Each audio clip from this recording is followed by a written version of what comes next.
प्राचीन काल में एक नाई राजा के यहाँ उनकी हजामत बनाने और मालिश करने जाता था। राजा इसके बदले नाई को 1 रुपया देता था। उस जमाने में 1 रुपया बहुत बड़ी बात होती थी। 1 आना तो लोगों को मजदूरी मिलती थी, लेकिन नाई को 1 रुपया मिलता था। नाई बड़ा प्रसन्न रहता था। वह उस 1 रुपए से खूब मजे करता, परिवार और दोस्तों को भी खूब मजे करवाता, खूब पीता और खाता और पूरा रुपया भी खर्च कर देता। नाई रुपए जमा नहीं करता था। सुबह उठकर वह बड़ा ही प्रसन्न रहता। अपने नित्य कार्य करने के बाद वह राजमहल जाता और राजा की मालिश करते वक्त उन्हें कई मजेदार किस्से कहानियां सुनाता।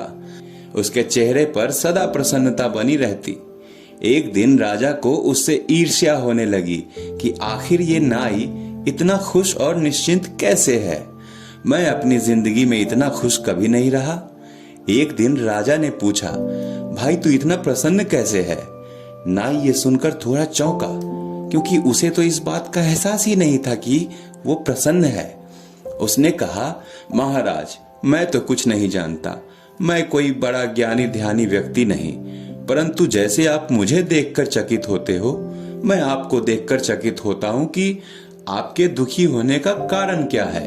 मेरे पास तो कुछ भी नहीं है और मैं प्रसन्न हूं, परंतु आपके पास सब कुछ है और आप प्रसन्न नहीं हैं। ये बात मुझे भी चकित करती है। राजा उसकी बात सुन उदास हो गया। उस नाई के चले जाने के बाद राजा ने अपने मंत्री को बुलाया और कहा कि इस नाई की प्रसन्नता और सुखी होने के राज का पता लगाओ। मंत्री ने कहा, महाराज आप गलत सोच रहे हैं। आप पर ढेरों जिम्मेदारियां हैं, उस पर नहीं। उसे जिम्मेदारियों का एहसास ही नहीं है। फिर भी आप चिंता ना करें, मैं इस नाई को ठीक कर दूंगा, फिर आपको पता चल जाएगा कि राज क्या है। मंत्री बड़ा चतुर और गणित कुशल था। राजा ने कहा, क्या करोगे? उसने कहा, कुछ नहीं, आप 2-4 दिन में देखेंगे। फिर एक दिन मंत्री 99 रुपए की एक थैली को चुपचाप रात में नाई के घर में फेंक आया। जब सुबह नाई उठा तो उसने अपने घर में एक थैली देखी और जब थैली के रुपए गिने तो 99 निकले। अब वह सोचने लगा, इसमें 1 ही रुपया कम है। यदि 1 रुपया और जमा हो जाए तो पूरे 100 रुपए हो जाते। इससे पहले नाई ने कभी भी 100 रुपए जमा करने के बारे में नहीं सोचा था। उसे रोज 1 रुपया मिलता था, जो उसकी जरूरतों से कहीं ज्यादा था, और वह उसे पूरा खर्च करके खूब मजे से दिन गुजार रहा था। कल की तो चिंता उसे जरा भी नहीं थी। वह वर्तमान का खूब मजा लेता था, परंतु अब जब उसे 99 रुपए मिले तो वह चिंतित हो गया।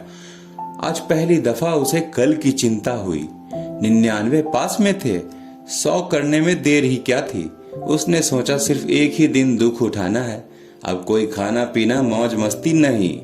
उसने दूसरे दिन खुद भी उपवास किया और परिवार के लोगों को भी करवा दिया। परंतु दूसरे दिन जब वह राजा की मालिश करने गया तो उसके चेहरे पर वो प्रसन्नता नहीं थी। उदास था, चिंता में पड़ा था, दिमाग में कोई गणित चल रहा था। राजा ने पूछा, आज बड़े चिंतित मालूम होते हो, मामला क्या है? उसने कहा, नहीं महाराज, कुछ भी नहीं। उसके कहने से ही औपचारिकता झलक रही थी। राजा ने कहा कि नहीं, मैं नहीं मानता, तुम उदास दिखाई दे रहे हो। आज तुम्हारी आंखों में चमक नहीं है, शायद रात को ठीक से सोए नहीं हो। यह सुनकर नाई ने कहा कि अब आप पूछ रहे हैं तो बता देता हूँ कि सब कुछ ठीक नहीं है महाराज, परंतु आप घबराएं नहीं, 1 ही दिन की बात है, सब ठीक हो जाएगा महाराज। फिर एक दिन बाद उसकी थैली में 100 रुपए पूरे हो गए, लेकिन अब वह सोचने लगा कि कम से कम 110 होने चाहिए, और अब वो 110 के चक्कर में पड़ गया। फिर सोचने लगा, धीरे धीरे 500 जमा कर लूंगा तो अमीर हो जाऊंगा। ये सब सोचकर वो काफी ज्यादा परेशान रहने लगा। अब वो अपने परिवार के खर्चों में कटौती करने लगा, एक एक कदम संभल कर उठाने लगा। वो 15 दिन में ही बिल्कुल ढीला ढाला हो गया। उसकी सब खुशी चली गई। उसके साथ उसका परिवार भी बहुत दुखी रहने लगा। फिर एक दिन राजा ने कहा, अब तू सच सच बता ही दे कि मामला क्या है। क्योंकि मेरे मंत्री ने कहा था कि वो तुझे ठीक कर देगा। उन्होंने क्या किया जिसकी मुझे भी खबर नहीं है। उसके बाद से ही तेरे चेहरे की खुशी भी गायब है। यह सुनकर नाई चौंका और बोला, क्या मतलब महाराज, आपका मंत्री? अच्छा, तो अब मैं समझा। अचानक मेरे घर में एक थैली पड़ी मिली मुझे, 99 रुपए थे उसमें। बस उसी दिन से मैं मुश्किल में पड़ गया हूँ महाराज। इस 99 के फेर ने मेरी सारी खुशियां मुझसे छीन ली।